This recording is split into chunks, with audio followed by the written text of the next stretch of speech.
Hi గారు welcome to our channel. ప్రస్తుతం మనతో పాటు దాము బాలాజీ గారు సీనియర్ జర్నలిస్ట్ ఉన్నారు. వారితో ఒకసారి మాట్లాడదాం. సార్ నమస్కారం. సార్ మంచు ఫ్యామిలీలో వివాదాలకైతే పులి స్టాప్ పడట్లేదు సార్. కామాలు మాత్రమే ఉంటున్నాయి, అప్పుడప్పుడు రైజ్ అవుతున్నాయి, మళ్ళీ సైలెంట్ అయిపోతుంది, మళ్ళీ ఇంకోసారి ఇష్యూ రైజ్ అవ్వడం జరిగింది సార్. మంచు మనోజ్ అటు మంచు విష్ణు పైన నార్సింగి పిఎస్ లో కంప్లైంట్ చేశారు, నా ఇల్లు ధ్వంసం చేశాడని చెప్పేసి. మరి ఏంటి ఇలా గొడవలు పులి స్టాప్ పడతాయా లేదా, మరి ఇప్పుడు ఏం జరిగింది, దీని గురించి ఏం చెప్తారు సార్? మళ్ళీ మంచు ఫ్యామిలీలో నిప్పు రాజుకుంది. అది ఒక్కోసారి నువ్వు అన్నట్టు నిప్పు నివరు గొప్పిండి నిప్పు అంటారు కదా, అంటే బూడిద కింద నిప్పులాగా ఉంటుంది. అప్పుడు అంత ప్రశాంతంగా ఉన్నట్టు ఉంటుంది, మళ్ళీ గాలి తోలి అది నిప్పు బయటకు వస్తుంది.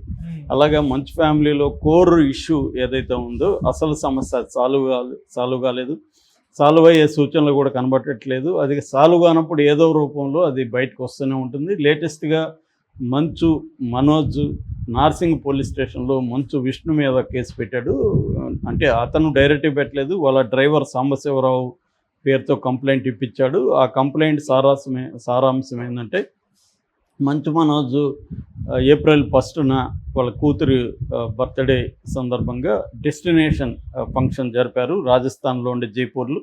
అక్కడ కొంతమందిని తీసుకెళ్ళి అక్కడ కూతురు బర్త్డేని సెలబ్రేట్ చేసి దాన్ని వీడియో కూడా పెట్టారు.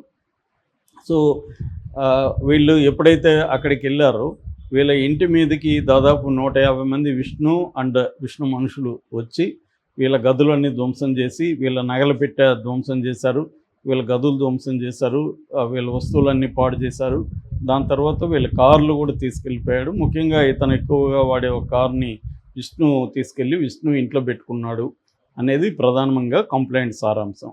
ఆ తర్వాత పోలీసులు ఆ కార్ని రికవరీ చేసుకోవడానికి వెళ్ళినప్పుడు అక్కడి నుంచి మళ్ళీ దాన్ని ఫస్ట్ విష్ణు ఇంట్లో పెట్టుకున్నారు, పోలీసులు వెళ్తున్నారని వాళ్ళకి వార్త రాగానే దాన్ని మాదాపూర్ ఆఫీస్కి తరలించారని చెప్తున్నారు. సో అంటే ఈ విష్ణు మీద మంచు మనోజ్ కేసుని పోలీసులు అయితే రిజిస్టర్ అయితే చేసుకున్నారు, దాని మీద విచారణ అయితే జరుపుతున్నారు. అంటే మంచు విష్ణుని కూడా విచారించే అవకాశం ఉంది. ఆల్రెడీ మనకి రాచకొండ సిపి బైండ్ ఓవర్ కూడా వీళ్ళ దగ్గర తీసుకున్నాడు. అంటే మేము గొడవలకు వెళ్ళాము అనేది బైండ్ ఓవర్ తీసుకున్నాడు, మోహన్ బాబు దగ్గర తీసుకున్నాడు, వీళ్ళిద్దరి దగ్గర కూడా తీసుకున్నారు. అయినా కూడా వీళ్ళు ఏమాత్రం మానుకోవట్లేదు. ఇక్కడ గొడవలు ఇక్కడ కంటిన్యూ అవుతున్నాయి.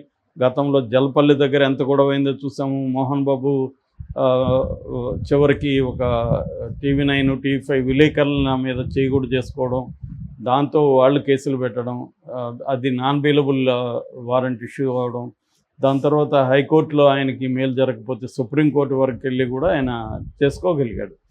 సో అది ఒకవైపు ఉంటే, రెండో వైపు వీళ్ళిద్దరి మధ్య గొడవలు అనేవి జరుగుతున్నాయి. ఒకరి మీద ఒకరు కోర్టులో పోలీస్ స్టేషన్లో కంప్లైంట్లు ఇవ్వడం జరుగుతుంది. అట్లాగే మళ్ళీ ఈ రాష్ట్రంలో సరిపోదని ఆంధ్రాకు కూడా వెళ్ళి అక్కడ తిరుపతిలో ఎడ్యుకేషన్ ఇన్స్టిట్యూట్ దగ్గర కూడా గొడవలు జరిగాయి.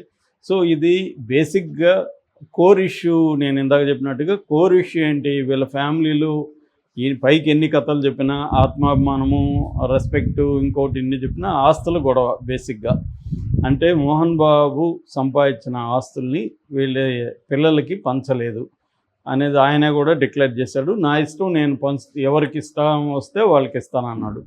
అది లీగల్గా కరెక్టే కావచ్చు, కానీ ఇప్పుడు మనం జగన్ షర్మిల విషయంలో కూడా ఇదే జరుగుతుంది. జగన్ ఆస్తులు ఇవ్వలేదని షర్మిల అంటుంది. నిజానికి లీగల్గా షర్మిలకి జగన్ ఆస్తులు ఇవ్వాల్సిన అవసరం లేదు, ఎందుకంటే జగన్ సంపాదించుకున్న ఆస్తులు షర్మిలకి ఎందుకు ఇవ్వాలి? కానీ అది లీగల్తో పోదు కదా. లీగల్గానే అన్ని విషయాలు మన దేశంలో లీగల్గా మాత్రమే చూడం మనం. అనేక మోరల్ ఆస్పెక్ట్స్ ఉంటాయి, కొన్ని ట్రెడిషన్స్ ఉంటాయి, సమాజంలో ఎస్టాబ్లిష్ అయిన వస్తున్న ట్రెడిషన్స్ ఉంటాయి, ఇవన్నీ చూసుకోవాలి. ఓన్లీ లీగలే అంటే కుదరదు. అలాగే మోహన్ బాబు ఏమో లీగల్గా ఆలోచిస్తున్నట్టు కనబడుతుంది. మోహన్ బాబు పాయింట్ ఆఫ్ వ్యూలు ఏంటి, తన ఆస్తుల్ని పరిరక్షించడం కానీ వాటిని డెవలప్ చేయడం కానీ మంచు విష్ణునే చేస్తున్నాడు. మోహన్ బాబు యూనివర్సిటీ దాని కింద దాదాపు 24 ఎడ్యుకేషన్ ఇన్స్టిట్యూట్స్ ఉన్నాయి. వాటిని అన్నింటినీ చూసుకోవడం విష్ణునే చూసుకుంటాడు. ఎందుకంటే మోహన్ బాబు 78 ఏళ్ళు వచ్చాయి, ఆయన యాక్టివ్గా ఇప్పుడు పోయి పనిచేసే లేదు. సో విష్ణు వైఫ్ వాళ్ళే చూసుకుంటున్నారు. Vishnu capable of doing that. అతను మంచి పర్సన్స్ని అక్కడ పెట్టి ఇతర ప్రపంచంలో అనేక దేశాల యూనివర్సిటీలతో టైఅప్లు పెట్టుకొని దాన్ని డెవలప్ చేయడం అనేది జరుగుతుంది. ఎందుకంటే వీళ్ళ ప్రధాన ఆదాయ వనరు శ్రీ విద్యానికేతన్ వల్ల దాని ఇన్స్టిట్యూట్స్ అనమాట. ఆ యూనివర్సిటీకి మోహన్ బాబు యూనివర్సిటీ అని ఇప్పుడు పేరు పెట్టారు. ఆ యూనివర్సిటీలో ఉండే ఎడ్యుకేషన్ ముఖ్యంగా ఇంజనీరింగ్ కాలేజీ వీటిలో నుంచి వచ్చే ఆదాయమే ప్రధానంగా వాళ్ళకి ఉంది ఇప్పటికి కూడా, అంటే కంటిన్యూస్గా వచ్చే ఆదాయం. అందుకనే వాళ్ళు 100-150 కోట్ల సినిమాలు తీసి ఆ డబ్బులు పోగొట్టుకుంటూ ఉన్నారంటే కారణం ఎడ్యుకేషన్ ఇన్స్టిట్యూట్స్ ఇచ్చే సపోర్టు. రెండోది అక్కడ రియల్ ఎస్టేట్ కూడా బాగా పెరగడంతో ల్యాండ్ వాల్యూస్ కూడా, అదేంటంటే మెయిన్ రోడ్డు తిరుపతి నుంచి బాకరాపేట పోయే రోడ్లు రంగంపేట దగ్గర మెయిన్ రోడ్లో చాలా పెద్ద ఎస్టేట్లో ఉంటుందన్నమాట. సో రియల్ ఎస్టేట్లు కూడా విపరీతంగా పెరిగాయి. సో వీటన్నిటి రీత్యా ఏమవుతుందంటే తన ఆస్తుల్ని ఆయన ఇతనికి ఇవ్వలేదు మనోజ్కి అనేది మనోజ్కి కోపం ఉంది. ఎందుకంటే మనోజ్ పెళ్ళయింది, పాప కూడా పుట్టింది ఆల్రెడీ. ముందు భర్తతో అమ్మాయికి భైరవరెడ్డి అని ఒక బాబు కూడా ఉన్నాడు 10 years. సో తనకి ఇప్పుడు ఆస్తులు కావాలి, ఎందుకంటే తన కెరీర్ బాగాలేదు. తను సినిమాలు 6 ఏళ్ళు అయింది స్క్రీన్ మీద కనబడి. సో అందువల్ల తనకి ఇప్పుడు డబ్బులు అవసరం. అక్కడ వాళ్ళ భార్య పరిస్థితి ఏంటి, భూమా మౌనికారెడ్డి అక్కడ కూడా వాళ్ళ పిల్లలు పంచుకోలేదు ఆస్తులు. సో ఈమెకి అక్కడ కూడా ఇప్పుడు ఆస్తులు ఇమీడియట్గా చేతికి వచ్చే పరిస్థితి లేదు. సో అక్కడ వాళ్ళ ఇంట్లో కూడా గొడవలు ఉన్నాయి, సిబ్లింగ్స్ రైవలరీస్ అంటారు, అవి ఉన్నాయన్నమాట. సో ఈ కాంటెక్స్లో ఏమంటే ఇరువైపులా ఆస్తులు లేకుండా వీళ్ళకి ఒక ఫ్రస్ట్రేషన్ అనేది వీళ్ళకి పెరుగుతుంది. సో దీనికి మంచు మనోజ్ ఆలోచిస్తుండేది ఏంటంటే విష్ణునే అడ్డుకుంటున్నాడు. విష్ణు లేకపోతే నాన్నని నేను మేనేజ్ చేసుకోగలను, నాన్న కొంత ఓల్డ్ ఇది గాయ కాబట్టి ఆయన కొంత కన్సర్న్ ఉంటుంది పిల్లల పట్ల. రెండోది ముందు నుంచి కూడా చిన్న కొడుకు మనోజ్ అంటేనే ఆయనకి చాలా ముద్దు ఎక్కువ, ఇష్టం ఎక్కువ, ఎందుకంటే మనోజ్ చాలా క్లోజ్గా ఉంటాడు ఆయనతో. సో అలాంటిది కొంత ఇతను వెళ్ళి అతను ఏడవడము ఇంకోటో చేసి వాళ్ళ నాన్నతో కొంత మ్యానిపులేట్ చేసి వాళ్ళ అమ్మని కొంత పెట్టుకొని చేసుకోవచ్చు, విష్ణునే అడ్డుపడుతున్నాడు అనేది మనోజ్కున్న కోపం. అందుకనే విష్ణు మీదనే మనోజ్ టార్గెట్ చేస్తున్నాడు. విష్ణుకి ఏంటంటే ఇతను ఒక స్పాయిల్డ్ కిడ్ లాగా ఉండిపోయాడు చిన్నప్పటి నుంచి, బిజినెస్లో కానీ ఏమీ లేదు. తర్వాత ఫ్యామిలీకి ఇష్టం లేని పెళ్లి చేసుకున్నారు, ఎందుకంటే ఆ అమ్మాయికి ఆల్రెడీ డైవర్సీ ఆమె, ప్లస్ బిడ్డ బాగున్నాడు. ఈ అబ్బాయి కూడా డైవర్సీ. నిజానికి ఇలాంటి మ్యారేజ్లు ఇవ్వాలి కామన్ వీళ్ళు, కాకపోతే అది వీళ్ళకి ఇబ్బందిగా ఉండొచ్చు మోహన్ బాబుకి. సో దానివల్ల మోహన్ బాబుకి నచ్చని పనులు అనేకం చేస్తున్నాడు, నచ్చే పని ఒకటి కూడా చేయట్లేదు. ఒక బుద్ధిగా ఉంటూ తన వ్యాపారాలు చూసుకొని తన కుటుంబాన్ని చూసుకొని ఇలా ఒక ఆర్గనైజర్గా ఇతను లేడు. ఇతనికి రేపు ఆస్తి ఇచ్చినా అది 4 రోజులు వీళ్ళు ఖర్చు పెట్టేస్తారు అన్న ఇది మోహన్ బాబుకి ఉంది. Mohan Babu point of view నుంచి చూసినప్పుడు అతనిది కరెక్టే కావచ్చు, కానీ మనోజ్ చూసినప్పుడు నా ఆస్తి నేనేమన్నా చేసుకుంటాను, నా వాట నాకు ఇస్తే నేనేమన్నా చేసుకుంటాను, ఇవ్వకుండా అడ్డుకోవడానికి మీరెవరు అన్న ఇది ఇతనికి ఉంటుంది.